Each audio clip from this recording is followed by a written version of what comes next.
ચોક બજાર સર્વેલન્સ ટીમે દેશી તમંચા સહિત પકડાયેલા એક આરોપીને હથિયાર પૂરા પાડનાર વોન્ટેડ આરોપીની સફળતાપૂર્વક ધરપકડ કરી છે।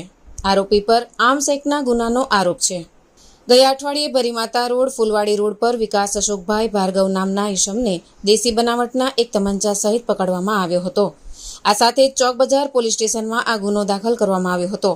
તપાસ દરમિયાન જાણવા મળ્યું હતું કે ભાર્ગવને આ હથિયાર ઋત્વિક સોનિયા ઉર્ફે સોનિયો નામના બીજા યુવકે પૂરું પાડ્યો હતો। આ આધારે ઋત્વિક સોનિયોને આ ગુનાના આરોપી તરીકે વોન્ટેડ જાહેર કરવામાં આવ્યો હતો। આરોપીની ધરપકડ માટે ચોક બજાર પોલીસ ઇન્સ્પેક્ટર એનજી ચૌધરીએ સર્વેલન્સ ટીમના અધિકારીઓને આવશ્યક સૂચનાઓ અને માર્ગદર્શન પૂરું પાડ્યું હતું।